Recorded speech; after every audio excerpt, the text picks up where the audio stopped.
कि एक का नाम था एक केस वाली और दूसरी का नाम था दोन केस वाली। दोनों बहनें अपने अम्मा अब्बा के साथ एक छोटे से घर में रहती थी। एक केस वाली का एक ही बाल था, इसलिए सब उसे एक्की बुलाते थे। दोन केस वाली बड़ी घमंडी थी, उसके दो बाल थे, इसलिए सब उसे दोक्की बुलाते थे। अम्मा सोचती थी कि दोक्की जैसी सुंदर लड़की तो दुनिया में है ही नहीं, और बाबा उनको तो सोचने की फुर्सत ही कहाँ, काम में जो उलझे रहते थे। हमेशा अपनी बहन पर रौब जमाती रहती। एक दिन एक्की घने जंगल में गई। चलते चलते वह घने जंगल के बीच आ पहुंची। चारों तरफ सन्नाटा था। अचानक उसने एक आवाज़ सुनी, पानी, मुझे प्यास लगी है, कोई पानी पिला दो। एक्की रुकी और उसने चारों तरफ घूम कर देखा। वहाँ तो कोई नहीं। उसने देखा सूखी मुरझाई हुई मेहंदी की एक झाड़ी, जिसके पत्ते सरसरा रहे थे। पानी की धारा बह रही थी। एक्की ने चल्लू भर पानी भरकर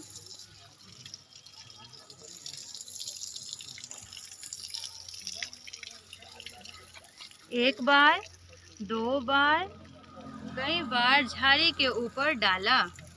मेहंदी की झाड़ी ने बोला, धन्यवाद एक्की, मैं तुम्हारी ये मदद याद रखूंगी। एक्की आगे बढ़ गई। अचानक सन्नाटे में उसे एक आवाज़ सुनाई दी, मुझे भूख लगी है, कोई मुझे खाना खिला दो। एक्की ने देखा एक मड़ियल सी गाय पेड़ के बंधी हुई है।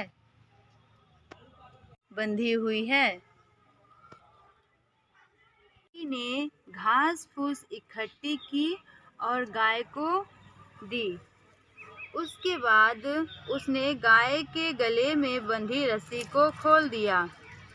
धन्यवाद एक्की, मैं तुम्हारी ये मदद हमेशा याद रखूंगी, गाय ने कहा। एक्की अब चलते चलते थक गई थी। उसे गर्मी भी लग रही थी।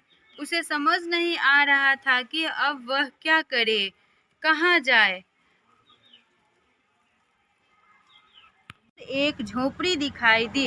एक्की दौड़कर झोपड़ी तक गई और आवाज़ लगाई, कोई है? बूढ़ी अम्मा ने दरवाज़ा खोला। बूढ़ी अम्मा ने कहा, आहा, आ गई मेरी बच्ची, मैं तुम्हारी ही राह देख रही थी, आओ अंदर आ जाओ। एक्की हैरान हो गई और चुपचाप झोपड़ी में आ गई।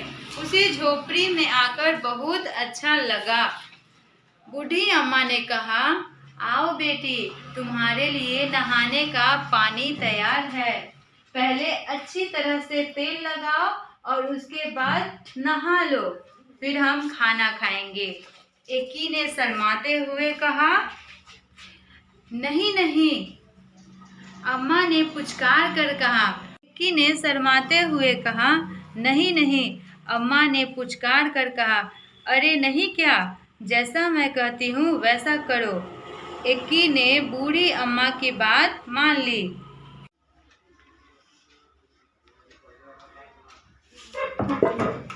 फिर पता है क्या हुआ? जैसे ही अपने सिर से तौलिया हटाया तो उसने पाया कि उसके सिर पर एक नहीं परंतु बहुत सारे बाल थे।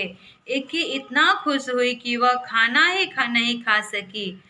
बस बार बार वह बूढ़ी अम्मा को धन्यवाद ही करती रही। बूढ़ी अम्मा ने मुस्कुराते हुए कहा, अब तुम घर जाओ बेटी और हमेशा खुश रहो। के तो जैसे पंख ही निकल आए, वह सरपट घर के तरफ दौड़ी चली।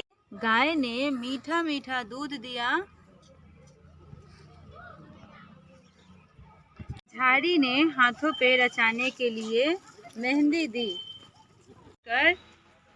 एक्की ने सारी कहानी सुनाई। दोक्की कहानी सुनते ही जंगल की तरफ भागी। दोक्की इतना तेज भाग रही थी कि ना उसने प्यासी झाड़ी और ना ही भूखी गाय की पुकार सुनी। वह तो धर्राती हुई झोपड़ी में घुस गई और बूढ़ी अम्मा को हुक्म दिया, मेरे लिए नहाने का पानी तैयार करो। हाँ आओ, मैं तुम्हारी ही राह देख रही थी, पानी तैयार है, नहा लो, बूढ़ी अम्मा ने दोकी से कहा। नहाने के बाद जैसे ही दोकी ने तौलिया सिर से हटाया, उसकी तो चीख निकल आई। दोकी के 2 ही तो बाल थे और वे भी झड़ गए थे। रोते रोते दोकी घर की तरफ चलने लगी। मारा और मेहंदी की झाड़ी के काट चुभो दिए। दोकी अपना सबक सीख चुकी थी। इसके बाद इक्की दोकी अपने अम्मा बाबा के साथ खुशी खुशी रहने लगी। नमस्ते, हम केएनएस पब्लिक स्कूल के विद्यार्थी हैं। हम कक्षा 2 के इक्की दोकी का कहानी प्रस्तुत किए हैं। धन्यवाद।